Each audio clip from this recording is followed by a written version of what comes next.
I don't have a lot of the same concerns about Garrett Crochet and handing over money. You're the Red Sox. You're not the Brewers, or you're not I know the San Diego Padres are spending money differently these days, and they just handed out a big deal to Jackson Merrill, which is why I'm thinking about this.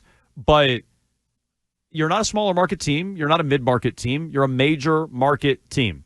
You're arguably the most profitable in baseball. I know Sam Kennedy shot this down when he was asked about it by Curtis the other week. You're the second most profitable team in baseball, which Kennedy acknowledged. Maybe you're the most profitable. So you can afford taking what I would consider a minor risk. There's risk. There's always risk in these things. But I don't think it's a major risk with Garrett Crochet handing him the money. Now, guy blows out his arm. He's hurt for 2 years. That'll blow up in your face. That could happen with anybody. In fact, it did happen with Jake DeGrom. DeGrom got this giant deal, 4+ years service time. He won a couple of Cy Youngs, and then he basically hasn't pitched for 5 years, right? His last 5 years in reverse order, not counting his one start that he had against the Red Sox. 3, 6, 11, 15, 12. So that can Chris Sale. That can happen with anybody. It can happen with anybody. And I guess if you want to say it's a greater risk with Crochet, I would grant you that. And there is not a proven track record with him that there was with DeGrom, who had been an all-star and had gotten Cy Young votes, been a rookie of the year. Won a Cy Young. I feel like that's the big thing here. Is it's not just the injury. It's that because it happened with Chris Sale. The Red Sox signed Chris Sale, and then he broke down. But he did have a track record of being really good. Now, he also had a track record of getting hurt and wearing down at the end of the season, which they decided to ignore. DeGrom had those numbers. Even if you want to take like a position player, that's the thing with baseball is wild. The team control early on in their careers. You know, if you don't hit the majors really young, you might not be a real free agent until you're like 29 or 30.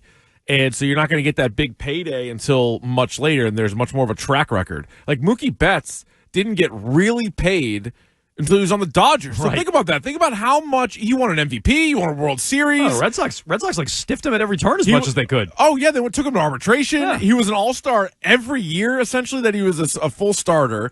So you knew what kind of player he was going to be before you had to shell out the money. We've talked about this since the moment they acquired Garrett Crochet. It's mostly injury and relief appearances. It was last year where he was a good starter, and then he was on a super innings restriction in the second half, and he got on everybody's radar because they thought, hey, maybe the White Sox will trade him in the season. And then he said, I won't pitch out of the bullpen, and I won't pitch for you in the playoffs unless you give me an extension. So we're like, Jesus, this guy really? And then the Red Sox trade for him, and he has 2 years left. So there was part of it where the Red Sox could have, for not a lot of money, had him pitch for 2 years, prove that he can be, not only prove that he can be healthy, but prove that he's a 3 ERA guy with 1 million strikeouts. Mm-hmm. Like if last year was Tanner Houck's only year in the majors, I don't think anybody's giving him $170 million. No. But you'd be like, hey, that's a good year. And like, but is that really what you are? Are you going to be better than that? Are you going to be worse than that? Where are you going to be? So there's so much potential, but clearly the Red Sox know that if this guy's as good as we think he is, that money's going to go up. So we're going to try to cut ourselves a deal now. And that's why, you know, ultimately I think it is a good deal for both, but it's probably a little bit better for the Red Sox. I think it's a great deal for the Red Sox. And I think Crochet is the one leaving money on the table. So I don't care about the deal. I really don't. I'm not preoccupied with it. I wanted to get it done so that the question of whether or not John Henry would pay him is out the window, because I don't think Henry wants to spend $250, $300, $350 million on a starting pitcher. So every healthy start for Crochet the next couple of years, the price goes up, up, up, up, up. If Henry doesn't want to pay that money, well, then lock him in now at 170 and be done with it. And you brought up a great point the other day, Keefe. Thank you. Where it also eliminates that question hanging over the team between Devers and his situation, which we'll get to, and Cassis in his mouth, and Crochet in this extension. This is one significant thing that's just out of the way, over and done with. We don't need to talk about it anymore in terms of whether or not he'll get it. Maybe whether or not he's worth it will continue. But whether or not he'll get it, that's done. It's not a distraction anymore for Garrett Crochet or the team. And just as the season plays out, and hopefully they turn things around, and hopefully they're playing really meaningful games down the stretch. And if he doesn't have a contract, does he second guess whether if he should come out for the 7th or the 8th, or Even fast forward to the playoffs. Or does Cora use him differently because Cora might have to use him differently, and maybe he's like, well, listen, I kind of understand it. He wants to be the player's manager. He's not going to run him into the ground, obviously. They're not going to treat him like the Brewers did CC Sabathia that year that they had him. They pitched him nonstop. But it's come playoff time. Let's go to that example. The last time Alex Cora and the Red Sox won a World Series, all of their starters pitched out of the bullpen, basically. They all did. They were all pitching crazy schedules, short rest, this, that, and the other thing. He's probably like, yeah, I'm not really up for that if I don't have my contract. But now he's got his contract. He's like, all right, worst case scenario, like I get a little bit banged up. You're still paying me $170 million. So here's my real question with Crochet, and really my only concern. Can he handle Boston? And I think we'll get some insight today. I don't want to overstate first start with a contract. But, okay, now you got your money. Now the team's lost 4 games in a row. You know, it is panicky, and I don't blame anybody for being panicky with the Red Sox based on how they started. We love what we saw in Game 1, even if I didn't love what I saw specifically out of Crochet as a team. Love what we saw in Game 1. We've hated these last 4 games, including the first game in Baltimore on Monday. You get a little insight into Crochet and how he handles the situation. All right, you have your money. You're now the stopper of a 4-game losing streak. That's what you're now officially paid to do. I know the extension doesn't kick in until next year. You are being paid to stop losing streaks like this. So can he handle the market? That's one thing I don't think we know. He pitched for one of the worst teams in baseball history last year for the White Sox, and he did that for half a year.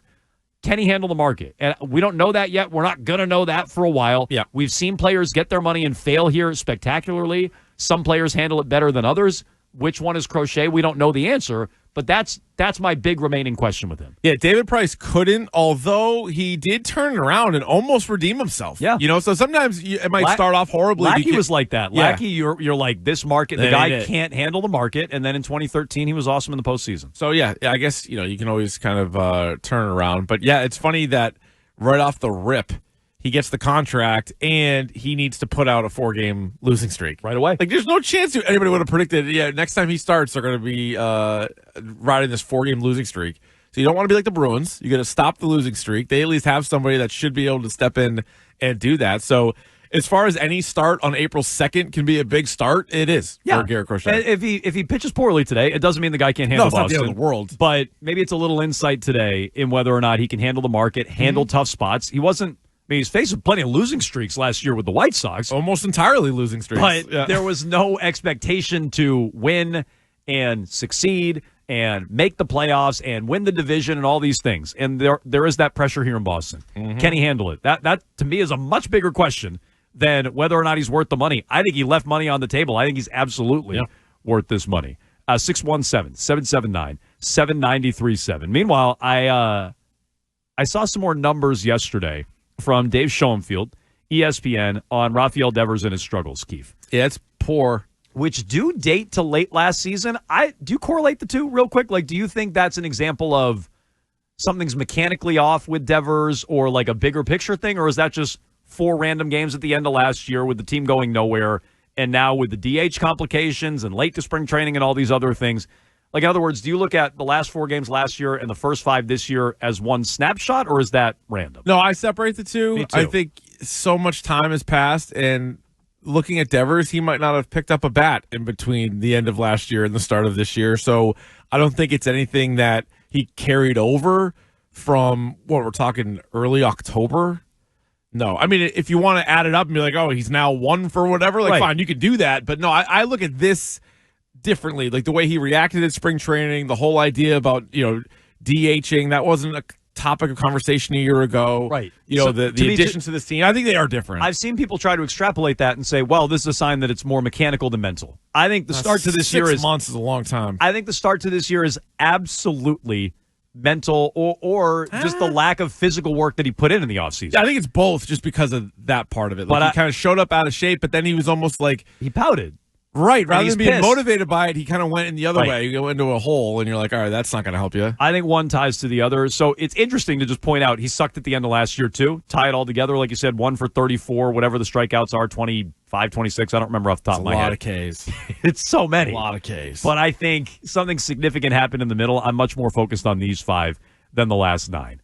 Dave Schoenfield, ESPN. He says since the DH era began in 1973, Only 3 designated hitters, which Devers now is, began the season with a longer. Not that he's happy about it. Began the season with a longer hitless streak than Devers' 0 for 19 mark. Okay, so only 3 DHs in the history of the sport, going back to 73. Masataka Yoshida. No. Don Baylor, in 82 with the Angels, started 0 for 20. Wow. Baylor ended up, and this is Schoenfield's words, with a pretty typical season for him. 263, 24 home runs. That's what he finished the year with. Okay. Evan Gattis, you remember him for the Braves? I do remember Evan Gattis. And the Astros, I guess? Yeah, of course. He started 0 for 23 with the Astros in 2015. Gattis hit 246 with 27 home runs. Not as good as he did the year before or the year after, but in line with his career numbers. Okay. It's a long season. Curtis Terry, I'm not familiar with him. Curtis Terry? Not Terry Curtis. No. 0 for 20 in 2021 with the Rangers. He was a rookie who ended up playing just 13 games in the majors. Wow. Okay? You don't want to be Curtis Terry. So the guys with longer track records, Don Baylor and Evan Gattis, they went back to their normal career numbers after a slump to begin the season. What's your guess on home runs for Devers this season? I said coming into the year under 30, so I'd feel a little more bullish on that. I thought 30. I'll maybe adjust it to like 25. Yeah. Like I still think that's a big drop after. It is. 30 to 25. I'm a little shook. It's been a pretty poor start for him, but he's something in line with his career numbers. Would be 25 would be in line. It would be a down season, but in line with his career numbers. He says expanding beyond just the DH position, he searched Baseball Reference for players in the wild card era since 1995. Okay, who started a year hitless in 20 or more plate appearances. That gave us 7 players, including Evan Carter and Anthony Rendon. Oh, Anthony Rendon sucks. He was 0 for 20 last year. Didn't figure it out. Then he's awful. You know how many games he's played? He hates baseball. He hates baseball. He legit hates baseball. I wonder how much Devers likes baseball. He thinks baseball is boring. Anthony Rendon, this piece of crap. You should see his games played since he's gotten over to the Angels, right? So he was pretty good with Washington. Mm-hmm. Since he's been with Anaheim, this is his 5th year in Anaheim. No. Yeah, this will be his 6th year if he ever gets on the field. He's played under 60 games each season. Not great. He is useless. So Rendon didn't figure it out. On the positive side, Craig Biggio, Hall of Famer. Keefe, in your Hall of Fame? Nope. You're a small Hall guy. I am notoriously a small Hall guy, so I have no Biggio. He started 0 for 24 in 95. He hit 302 that year, made an All-Star team, finished 10th in MVP voting. J.D. Drew, 1 year with the Dodgers, 2005, 0 for 25, wound up hitting 286, although he missed a bunch of time due to injury. So, it's a long season. Largely, if you look at it and say you're overreacting, you're panicking after 5 games, you kind of are. J.D. Drew, Biggio, Don Baylor, Evan Gattis, it would tell you that, these guys will hit something in line with what their career numbers are. Were all those guys out of shape? Were all those guys pissy about a position change? I'm guessing Biggio did all those out guys of shape. Yeah. leave? Gattis might have been. Did all those guys leave in spring training and bump back the start date of spring training and basically not have a spring training? I guess I'd have to go back and look at it. I do think there are extenuating circumstances with Devers, but some guys just they're cold, right? Yeah. Or slow starters or whatever. This is like how many of those guys were pouting? I'll tell you. I think there are extenuating circumstances with Devers. That exercise made me feel a little better about the bad start. Yeah, no, I mean I think that usually these guys, especially the established guys, kind of find their averages. Everybody else, some of these guys that are young, you're not really sure. Like, is Jarren Duran as good as he was last year? Like, well, tune in to find out. But Devers has been doing it for a long time, and his good years and bad years are still separated by 10 home runs. They're separated by 15 points in the batting average, somewhere in there. It's not like he's dramatic swings. So this is a brutal start. I half agree with Alex Cora yesterday when he was saying if this happened in the middle of the season, nobody would say anything. I mean, we would. It's a lot of strikeouts, but it wouldn't be a glaring like, oh, for this, batting 0. Like, it wouldn't be that. But it'd be brought up. 15 Ks in 5 games or whatever. Just going hitless in 5 straight. We'd bring that up. But would we dwell on it the same way? No, not the same way. So I do agree with that. And Rafael Devers told you he's not hitting the ball forward yet, but when he does. He had that good foul ball, though. No, they were talking about it. He loved that foul ball that he had. Smoked it. Let's go to Mike in the car on the Garrett Crochet deal. Go ahead, Mike. Hi, guys. Something you didn't really mention is Garrett Crochet actually agreed to the John Lackey clause where if in the first 5 years of the contract, if he has a serious arm injury, they rip up the option and he has to play the last 2 or 3 years, I think, for $15 million and then for $25 million. So And then on I saw Cotillo had some details on the contract. Maybe I missed that clause. So if he gets hurt, he can't opt out after 5 years. if it's a serious arm injury, yeah. Okay. He has to do the full time. And to Devers, I think Devers was overconfident. He said himself he didn't pick up a bat the entire offseason when he first came into camp. He said that. And I think he thought he could roll out of bed and hit the ball. And I think he's finding out he can't. He needed that time. He needed, offseason to swing the bat. So I agree with that. And that's on Devers. Devers is the one who left. Devers is the one who kept pushing back the start time. That's not on the team. Cora made it clear the other day. He's not hurt. It's not his shoulder. He's the DH. He's not playing anywhere else. So I put that squarely on Rafi Devers. Do you think he needs to figure it out these next 2 games to avoid really hearing it from the crowd in the home opener? I think he'll. Do you think he'll get a bit of a free pass in the first game, or do you think they turn on him in game 1 if this Do you continues? think he gets a Trey Turner ovation after Trey Turner had an atrocious start for the Phillies a couple years ago? So they did spin it on him. They cheered for Trey Turner, and it ended up kind of working. So there's also a difference. Is he go 0 for 8 the next 2 games and they lose both games? Because I think there's also something like the fans are going to get a little restless if they show up at 1-7 or whatever the record is. I think, you're a little pissed. I don't think he's going to get booed when they do like the opening day intros. No. I do think, though, He strikes out his first at bat. bottom of the first, runner on first or whatever, he strikes out swinging. that's then fair. maybe you hear it. There's a Yes. line there. Does he get booed during intros? No. Smattering.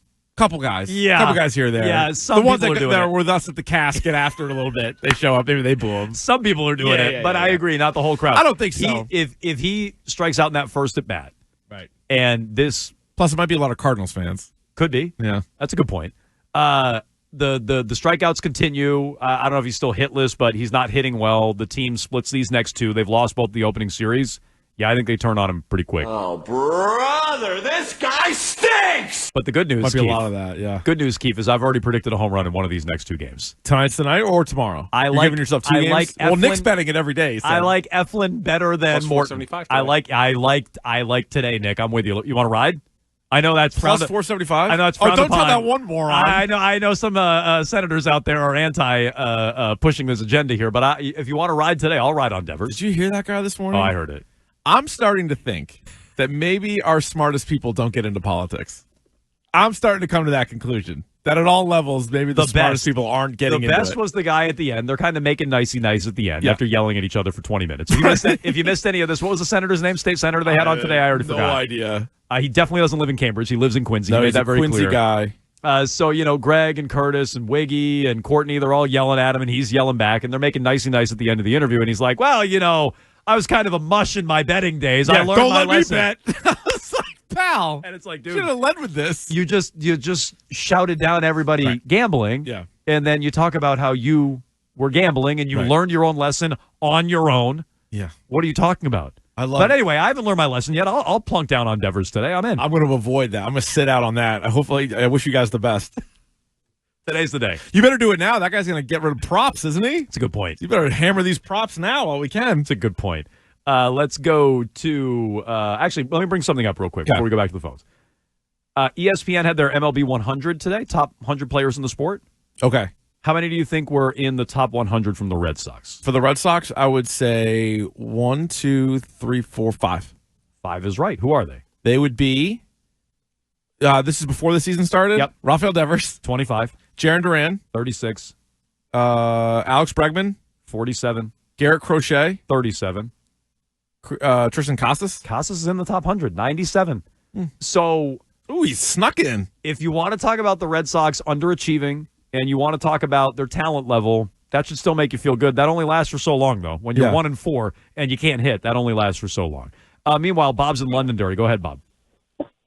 Hey, guys, I was just curious, going back with all the sports in general, baseball included, how come all these guys' contracts are always and have been a guaranteed thing when many of them don't live up to it, injuries, you name it, and yet, you guys, imagine telling your boss, I'm not coming in to do the show till next August, and I want to get paid, and the boss says, sure. You're good. We're just going to pay you not to come to work. I don't know if injury is a part of our sport or part of our job as much as it is theirs. They often get hurt in their sport that they're playing. There are also a lot of clauses where if these guys get hurt doing something else, like a lot of them have like... It's also sport to sport. I mean, the NFL players have no guarantees. I was going to say, NFL doesn't have any of that.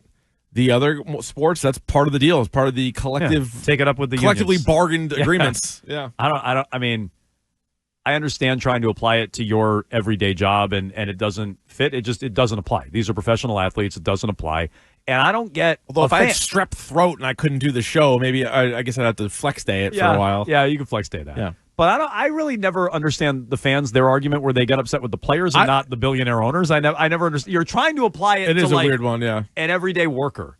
And then you side with the billionaire owner. That those phone calls never make sense to me. I also, for the most part, don't like real jobs versus sports job comparisons. They don't really hold up. It's a different world. Yeah, So, I mean, if Garrett Crochet gets hurt, then he gets his money. Yeah, take it up with the players' union. Ask Steph Diggs about the guaranteed money. Yes. There's not much of it in the NFL.